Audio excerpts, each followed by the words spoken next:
Hi friends, భారతీయ సనాతన ధర్మం అచ్చంగా భారతదేశంలో ఉన్నట్టే కాకుండా అదే మాదిరిగా ప్రకాశిస్తున్న 2 గ్రామాల కథ ఇది. అవును, ఇది జరుగుతోంది భారతదేశంలో కాదు. ఆస్ట్రేలియాలో 2 హిందూ సనాతన గ్రామాలు రూపుదిద్దుకున్నాయి. శ్రీకృష్ణ భగవానుని ఆరాధనలో, గోవుల పోషణలో, గ్రామీణ వాతావరణంలో కృష్ణ భక్తి తత్వం పరిమళాలు వెదజల్లుతోంది. New Govardhana village, new Gokul village అనే 2 హిందూ గ్రామాలు ఆస్ట్రేలియా నేల మీద కృష్ణ నామాన్ని భక్తితో జపిస్తున్నాయి. భారతదేశం వెలుపల చాలా హిందూ దేవాలయాలున్నాయి. అయితే ఇలా భారతీయ రీతిలో 2 అచ్చమైన హిందూ సాంప్రదాయ గ్రామాలు నిర్మించబడ్డం, అది కూడా విదేశీయులే ఏర్పాటు చేసుకోవడం గమనించాల్సిన విషయం. ఇప్పుడు న్యూ గోవర్ధన గ్రామం చూద్దాం పదండి.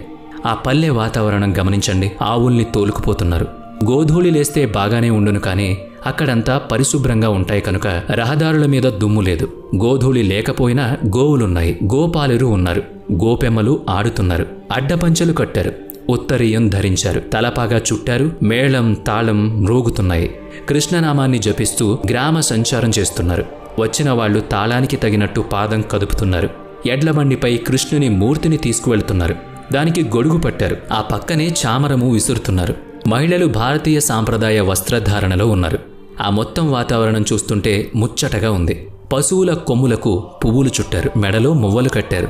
ఇప్పుడు న్యూ గోకుల గ్రామాన్ని చూసొద్దాం రండి. ఇక్కడ భక్తులు రాత్రంతా జగన్నాథుని భజనలో జాగరణ చేస్తూ ఉంటారు. బాలకృష్ణులు ఉన్నారు, గమనించండి.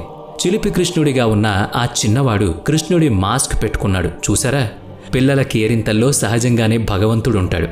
ఆ చిన్నారులు తమ ప్రాంతానికి ఎంతో దూరంగా ఉన్న దేశానికి చెందిన భారతీయ చింతనలో జీవిస్తుండడం కించిత్ ఆశ్చర్యంతో కూడిన, గర్వంతో కూడిన భావాన్ని కలిగిస్తుంది. మనం పరిశీలించడంలో అలసత్వం చూపిస్తున్నామేమో కానీ, లేదా సనాతనం అనగానే అదేదో గొడవ పెట్టుకునే మాటగా భ్రమపడుతూ ఎందుకొచ్చిన గొడవలే గమ్మునుందామని మాట్లాడక ఉన్నామేమో కానీ, సనాతనం అంటే స్థిరమైంది, ఏ నాటికి నిలిచి ఉండేది అయిన జీవన విధానమని, అదే ధర్మమని ప్రకటించుకోవడానికి బెరుకుపడాల్సిన పని లేదు. ఆ స్వచ్ఛత ఇదిగో ఆస్ట్రేలియాలో కనిపిస్తోంది. ఈ 2 పల్లెల్లో వికసిస్తోంది. ఆస్ట్రేలియా, ఐరోపా, అమెరికాలోని కొన్ని ప్రాంతాల్లో ఇలాంటి సనాతన హిందూ భారతీయ గ్రామాలు ఏర్పడుతున్నట్లు తెలుస్తోంది.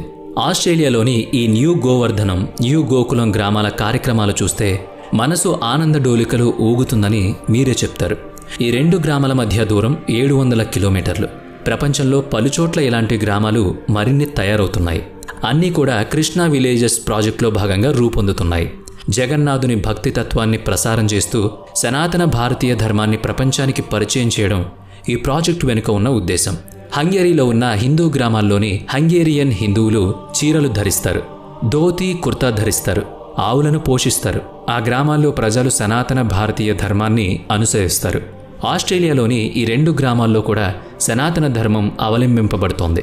పర్వత ప్రాంతాల నడుమ పచ్చని పర్వతాల మధ్య 1000 ఎకరాల్లో విస్తరించిన గోవర్ధన గ్రామం చూస్తే మీరు నమ్మలేని అనుభూతిని పొందుతారు. ఆస్ట్రేలియాలోని న్యూ సౌత్ వేల్స్ ప్రాంతంలోని ట్వీట్ వ్యాలీలో గోవర్ధన గ్రామం ఏర్పడింది. జగన్నాథునితో కలిసి గోవులతో సహా గ్రామ ప్రచారం, శంఖనాదం, మృదంగ వాదనం, తాళ లయలు, హరేకృష్ణ నామజపం, ఆ వెనుకనే సన్నాయి మేళం వింటుంటే ఆహ్లాదంగా అనిపిస్తుంది. హార్మోనియం, కంజీరా వాద్యాలు మొత్తం దృశ్యానికి తగిన శృతిని సమకూరుస్తున్నాయి. ఇది అక్కడ ప్రతిరోజు జరిగే ఒక కార్యక్రమం. శ్రీకృష్ణుని కీర్తిస్తూ పాటలు పాడడం మాత్రమే కాదు, ప్రతి ఏడాది జగన్నాథ రథయాత్రను నిర్వహిస్తారు. సనాతన హిందూ పండుగలన్నిటినీ వేడుకగా చేసుకుంటారు. గోవర్ధన గ్రామం ఉన్న చోట వ్యవసాయం చేసేవారు ఎక్కువగా ఉన్నారు. సహజంగానే రైతులు, గ్రామీణులు అయిన స్థానికులకు ఈ గోవర్ధన గ్రామం ఒక దర్శనీయ స్థలంగా మారింది.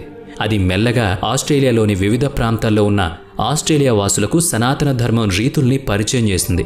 అందులోని ప్రకృతి తత్వాన్ని బోధించింది.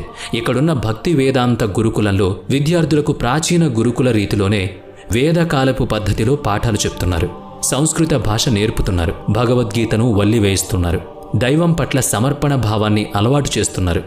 సేంద్రియ వ్యవసాయం, గోమాతను పాలించడం, ఆవు పాలతో తయారు చేయగలిగిన పదార్థాలు తయారీ నేర్పించడం, గోమయంతో ఎరువులు తయారు చేసి పంట పొలాలకు ఉపయోగించడంలో శిక్షణ నిర్వహించడం జరుగుతోంది.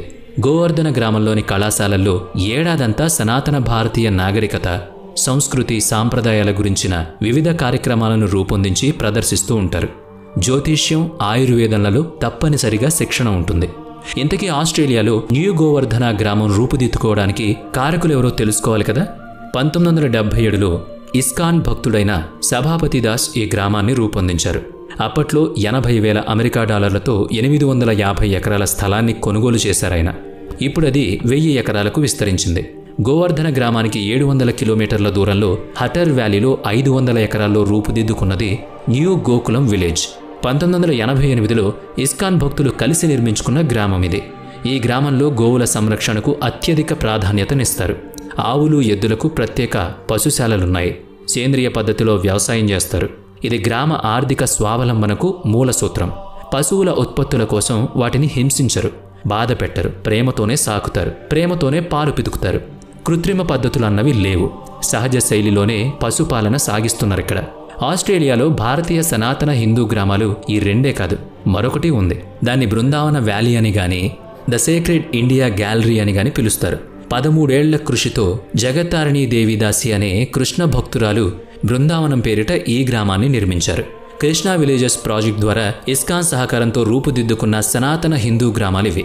జగన్నాథుని లీలా విశేషాల కీర్తనలతో, కృష్ణ భక్తి తత్వ బోధనలతో రూపొందిన జనహితం, పర్యావరణ హితం, ప్రపంచహితం కోరుకుంటూ నిర్వహించబడుతున్న స్వచ్ఛమైన గ్రామాలివి.